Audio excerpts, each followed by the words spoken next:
Salam alaikum, j'espère que vous allez bien. Cette vidéo est réservée pour la présentation de la solution de l'examen ASD2 de novembre 2020. Le premier exercice, compléter la fonction récursive qui additionne les chiffres d'un nombre n. Par exemple, n égale 3246, donc l'objectif est de calculer 6 plus 4 plus 2 plus 3. La solution est cette fonction prend la valeur de n. Si n est inférieur à 10, donc on prend n.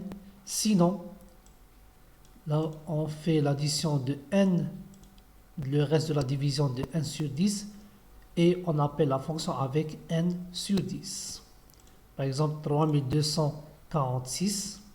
Le reste de la division de cette valeur sur 10 égale 6, plus on appelle la fonction avec 324, c'est-à-dire 3224 sur 10. C'est bon? Voici la solution. C'est bon? Maintenant, l'exercice 2. Soit un fichier binaire contenant les informations dans la structure et chaque malade a les informations suivantes: numéro de sécurité, nom, prénom, âge, PCR peut être positif ou bien négatif et insuffisance respiratoire. Les malades dont le PCR est positif sont admis au service réanimation s'ils présentent une insuffisance respiratoire ou bien service confinement. Soit un fichier binaire réanimation dont la structure est réanimation, numéro de sécurité et numéro de lit. Dans 1, donner la déclaration nécessaire, donc la déclaration de malade et réanimation. Malade, il a un numéro de sécurité et âge du type entier. Le nom, le prénom de type chaîne de caractères et PCR, c'est un caractère plus ou bien moins. Il y a une variable insuffisance respiratoire qui peut être vrai ou bien faux. Le deuxième type, réanimation, il y a numéro de sécurité et le numéro de lit de type entier. La deuxième question, écrire une fonction qui permet d'afficher le nom et l'âge des malades qui sont en réanimation. Les malades qui sont en réanimation, le PCR doit être positif et il présente une insuffisance respiratoire. Donc, on a deux conditions. La première étape, puisque le fichier est binaire, on fait l'appel avec la fonction, on ouvre le fichier avec fopen et rb, read binary, ouverture en mode binaire. Si le pointeur est différent de nul, on fait les étapes suivantes. Sinon, je vais déclarer une variable de type malade. Tant qu'il y a des fichiers, donc il y a des enregistrements dans le fichier, on va appliquer la fonction fread pour la lecture d'un enregistrement d'un malade. Si le PCR de cet enregistrement égale plus et l'insuffisance respiratoire égale true, donc on va afficher le nom et le prénom. Lorsqu'on termine les opérations, on fait fclose. Maintenant l'exercice 3. On dispose une liste chaînée d'adresses, le premier élément tête, contenant une suite de points où chaque point est défini par son nom. Le nom peut être A ou bien B ou bien C, donc c'est un caractère. Son abscisse X et son ordonnée Y. Définir la structure point et la structure d'un élément de la liste chaînée.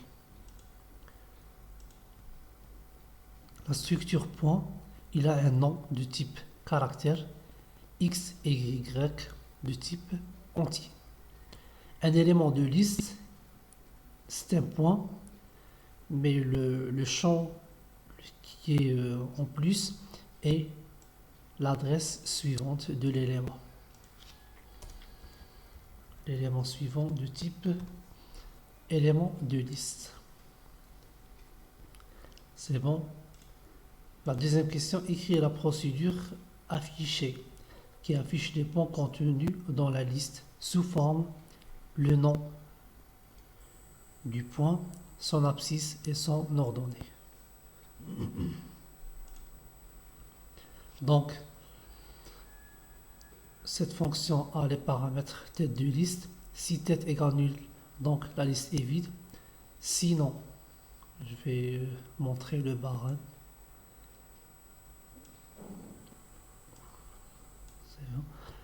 Élément égale tête pour faire le parcours. Tant que élément est différent de nul, on va afficher le nom du point. C'est bon, de type chaîne de caractères, son abscisse de type entier et son ordonnée de type entier. Ensuite, élément va décaler vers l'élément suivant. Écrire la fonction qui calcule f de x, y égale 4x puissance 3 moins 3y. Fonction, les paramètres de cette fonction x, y, return 4 fois x puissance 3 moins 3y.